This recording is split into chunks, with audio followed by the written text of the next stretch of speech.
Aisha goes after a different prey: Boko Haram militants. I gravitate to children because of their exuberance. 3 years, 3 weeks, and 2 days today, they have come back, and that is a big deal. Some of the things she talks about in her interview are just, they're beautiful. She talks about really wanting peace in her nation. I think she's a story that people are going to remember.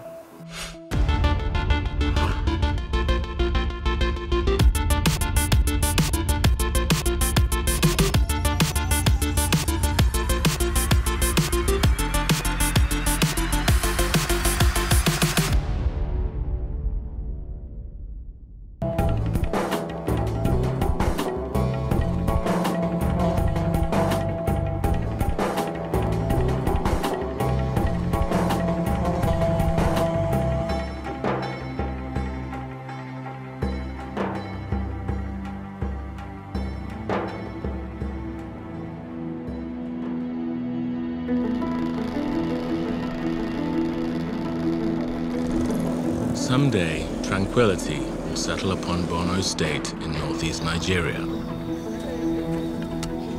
The ordinary rhythms of life in the rural areas will return, as will the everyday bustle of the city. But for now, a restless tension lurks beneath the surface. Not a moment goes by without the threat of violence. Without the fear that the militant Islamic group Boko Haram might unleash an attack. A grim reminder of a conflict still to be resolved. A country's struggle with extremism. An unfinished journey from evil. So Ibrahim, what was the journey for you that really, that really stands out when we think about the making of this film?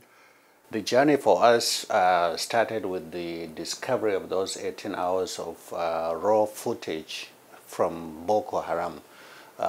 It was brutality at its worst. The natural thing that came out after that was to do something, that shows how people are coping with this kind of brutality from Boko Haram. I remember when I first started to work with you, when you found the video, I just remember the visceral reaction when we first looked at it. I mean, it was terrifying. One of the metaphors that we used for the film was the Sambisa forest. We use it in the beginning of the film because everybody talks about the Sambisa forest, but nobody really understands what it visually looks like. So, I really thought that that was a really important way to get people to understand Boko Haram's haven, where they, where they're very well known for taking the Chibok girls and other atrocities. Nigeria. Rich in oil and natural gas. A nation seeking to present itself as the image of modern Africa. But a country that is far from united. Splitting the north from the oil-rich south are cultural and economic fault lines that date far back to Nigeria's colonial past. In the predominantly rural and traditionally Muslim northeast, that fault line is fragile. Although Nigeria collects billions of dollars selling its oil each year, more than 60% of Nigerians live in poverty, many on less than $2 a day. In the northeast, the poverty rate is even higher. We're speaking about northeastern Nigeria that is really one of the most impoverished and marginalized regions of the country. This is a region that had one of the lowest literacy rates in the country, one of the highest infant mortality rates in Nigeria. So the nature of governance was really poor to begin with, and people were frustrated in seeing the growing levels of inequality in this community. Poverty and inequality, along with neglect by those with political power, helped sow a rebellious brand of Islam in the northeast. Originally, the group was peaceful and its message inclusive. What they preached was, we have an alternative system. If the system you believe in does not value you and leaves you out, we will not do that. We are more inclusive, we will take care of you, we are doing Allah's will, and we will define our own society, an alternative society that is just and good. So that was very appealing, especially for people who felt left out. But eventually, this alternative society split. The leader of its dominant faction wanted a pure form of Islam and an outright insurrection against the government. His name, Muhammad Yusuf. Yusuf was intelligent and charismatic, but bent on confrontation. People began calling his movement Boko Haram. Literally, Western education is forbidden. Although the group disavowed the name and still does, it captured Yusuf's essential beliefs. He preached that Western values were undermining Islam, and he called for a holy war. In her part-time job as a seamstress, she works with hands and feet in creative concentration, at peace, away from the violence that prowls in the countryside. You know, what we wanted to do to contrast the video that you had, you know, because we thought it was really important to put that in the documentary, because the real basis for the film is the footage you found. That's really how, you know, how we got the idea to make the documentary. And I wanted to find characters in Nigeria that were resilient and that were real role models, because we wanted to juxtapose the good against the evil. And one of the most amazing stories we found was of Aisha Gumbi Bakari, and you know, they call her the Queen Hunter. And getting Aisha was a big challenge, you know, when we tried to get her in the Sambisa forest. You remember, you know, we had to go all the way into those danger zones, I would say, and but it was worth it because Aisha was really incredible.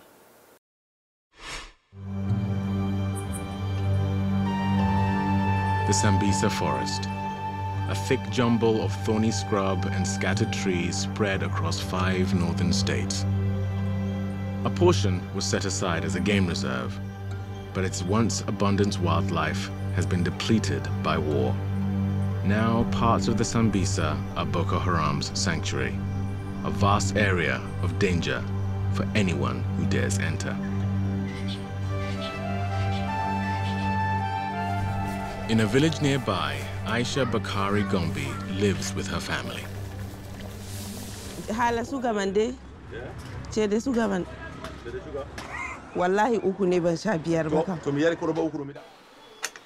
In her part-time job as a seamstress, she works with hands and feet in creative concentration, at peace, away from the violence that prowls in the countryside. But the rhythm of the sewing machine is only one facet of her world. Aisha knows the Sambisa well. It was there as a young girl that she was initiated in a long-standing family tradition. Iyayena mafarauta ne, su ma iyayen nawa iyayen su ma mafarauta ne. Ni kuma bana so al'adarmu na gargajiya ya bace ni ma shine dalilin da yasa nake. Boko Haram raided her village 3 times before the Nigerian government allowed people to fight back on their own.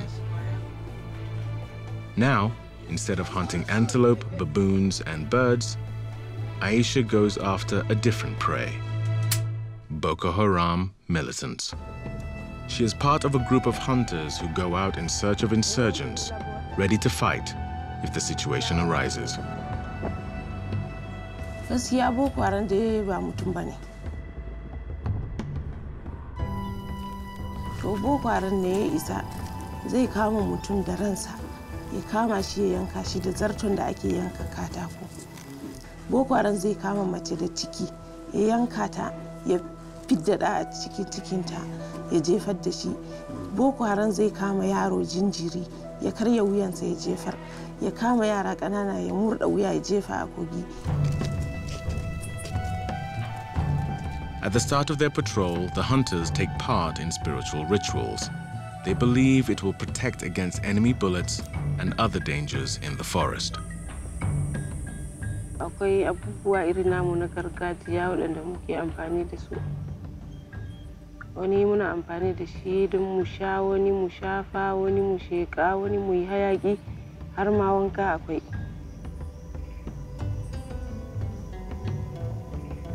To mukan yi su ne kafin mu fita. To ai dajin dama shi muka riga muka saba. Babu wani abun da yake ba mu tsoro a cikin daji. Duk lokacin da muka shirya in za mu fita ko dare ko rana ne shiganta muke yi babu fargaba. Aisha and her team not only search for insurgents, they're also on the lookout for captives fleeing from Boko Haram camps. Their stories can be heartbreaking. Akwai matar da muka bari yanzu haka tana kam namu mu a inda muka yi sansani mu a cikin garin Lasa. Suka zo suka sace ta da yara 6. Da aka tafi da su aka je aka ajiye su a can sun kai watanni suna wajen. Ranar da Allah ya taimake ta ya bata nasarar za ta gudu ta dawo. To su wayannan yan ƙanana guda biyu, ɗaya ta goya ɗaya kuma ta ɗauka ta rataya a kafaɗanta. Haka ta haƙura da wayancan saura guda 4 ta ɗauko biyun ta kamo hanya ta dawo. Aisha's efforts fighting Boko Haram earned her the respect of fellow villagers. They call her the Queen Hunter. Gaskiya ba zan iya sani ba don an kuɓutar da yawa. Na kwanakin nan ko kuma in ce na shekaran jiya mun kuɓutar da 9. Later that day, Aisha and her band apprehended 3 Boko Haram fighters. They delivered them to authorities by truck. A commotion of curious villagers parading behind them. Success like this inspires her to continue the work, despite the danger. Ani dai ina son duniya ta sani. Aikin da muke yi dai mu aiki ne na ceto da nema wa ƙasar mu zaman lafiya. Zaman lafiya nake son wa Najeriya. Ina so in ga Najeriya ta zauna lafiya kamar yadda sauran ƙasashe suke zaune lafiya. So 106 girls out of 219 that we've been waiting for 3 years, 3 weeks and 2 days today, they have come back. And that is a big deal. So we were in the northeast of Nigeria trying to get Aisha and all the other actors in the northeast, especially in Borno State, where Boko Haram has its roots. And it was a very dangerous place. Some of the places getting in there was really difficult. Right, and when I came to Abuja, we were going to try and get a lot of the official interviews there. And we spent a lot of time, talking to government officials. And one of the things that we wanted to focus on was de-radicalization. We thought that was a really important story because it's about the moving forward of Nigeria and the things that they're doing to really work with the former Boko Haram soldiers. And we finally did go to a prison. It took us several days, and we did get into a prison. 3 years after Boko Haram kidnapped the Chibok girls, Buki Shonibare is still campaigning for their release. She posts photos on social media marking the days of their captivity, unwilling to let their plight fade from public memory. Even during her daily routines, the girls are never far from her thoughts. Thank you.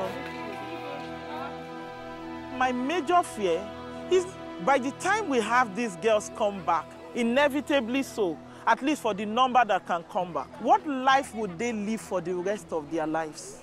They've watched amputations happen in front of them. They've watched killings.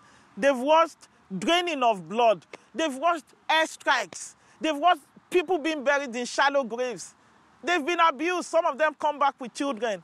How do you take those memories away from them? While campaigning for the girls' release, Buki is battling the militants on a second front, a brazenly symbolic one. The Boko Haram faction is talking. She launched a charity project called School in a Bag. It delivers backpacks loaded with writing materials to children who don't have them and instructional kits to teachers. The best way to win against those that have abducted your children is to use other children as a perfect example and a perfect testimony and representation of a better life that can happen because education is there. We are telling Boko Haram that you lost, and we are winning. April 14, 2017 marked the 3rd anniversary of the Chibok kidnappings. At that time, only 21 Chibok girls had been freed. Then on May 7th, 1,120 days after being taken, 82 more girls were released.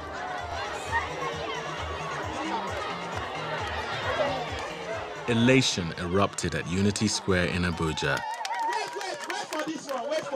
where Bring Back Our Girls campaigners have kept their long protest vigil.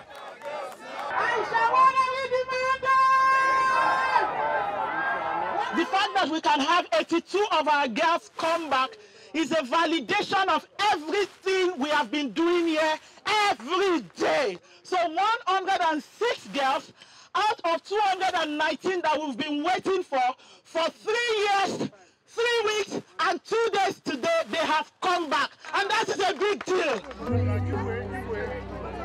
News reports soon revealed that the release was part of a swap. In the exchange, the Nigerian government had freed several Boko Haram militants. But for Bukky, no price is too high to pay for the girls' freedom. For the girls, it means life to them. There was a life they had before they were abducted. They were going to school. To them, it means I am coming back to civilization.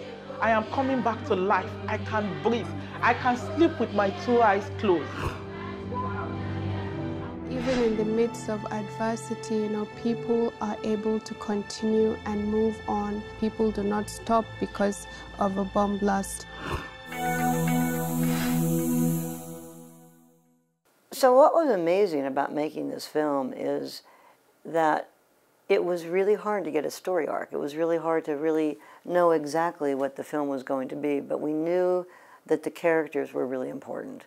And we had so many names that we looked at and so many different ideas about what it was going to be. But right from the beginning, you had that word, journey from evil. Journey from evil. Yeah, because I felt that the film was really a journey from evil. I felt that for Nigeria, this really is a journey from evil. And especially for the characters that were profiled in the film. And they became bigger than life, and then it became more complicated than we ever thought. I mean, the time it took to get these people on camera, with the danger of shooting in Nigeria. When we were doing the UNICEF clinic in Maiduguri, there were 2 suicide bombings. There was an ice boy that you are trying to profile with Fati. One of the things that we found out while making the film is it's not only women who are, abused by Boko Haram, but many boys are conscripted and many boys are taken from villages. She photographs children, so we wanted to try and do that, to document her. And the day we were about to film it was another major attack. In Maiduguri, yeah. But when we talk about her in her profile where she's going and photographing kids, I found that really moving about her. She really, it's a picture into their soul, and I think a picture into life in Maiduguri. Yeah, and they say a picture tells a story.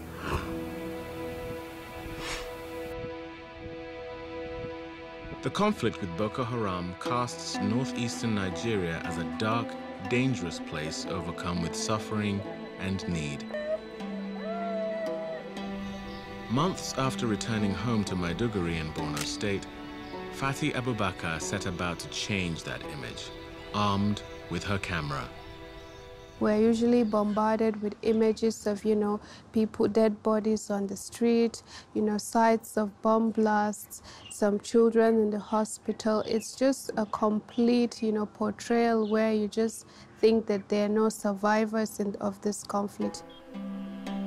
There are different kind of stories that I felt that were completely neglected, and I wanted people to see that yes, Borno State is struggling, but there's still people living there and they're continuing their lives. Fatty posts her photography on Bits of Borno, a website she's created. For many, it's become a source of inspiration and renewal. She has over 7,000 followers on her Facebook page, 9,000 on Instagram. What they see is another side of Borno State, a proud region showcasing the rich diversity of Nigeria's people. I have to be highly inclusive in this visual storytelling, so I try as much as possible to document all of the tribes in the community, ensure that it represents the whole of Borno State. And the Shuar tribe are a very beautiful, very colorful tribe. The portraits I do, I feel are, quintessential people of Borno State, and then I ask them questions about how life is. And then when I do a lot of the interviews, I transcribe and then I post the images on social media together with the narratives. In her regular job, Fatty works as a communications officer for UNICEF. Immersed in the Northeast's humanitarian crisis, she searches for moments of compassion and caring. So I do a lot of human interest stories and photo essays, and I document all of UNICEF's activities so that we can post on social media. UNICEF has come in and done a lot for our people, and for me it's especially fulfilling to see that.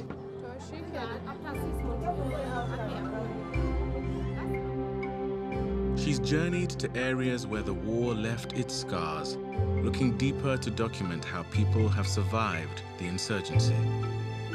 And what I've learned is that even in the midst of adversity, people are able to continue and move on. People do not stop because of a bomb blast. I gravitate to children because of their exuberance. Even when you find them in a situation that is really bad, they're very bubbly and very lively, and that kind of keeps me going. I photograph a lot of street children and homeless children as well, and a lot of children that are escaping Boko Haram. You see them mostly by the river or under the bridge living on their own. But for these children, usually you kind of feel traumatized by their experience. You would wish for them to have a great future, but it will take a lot for them to have the kind of life that you would want for them.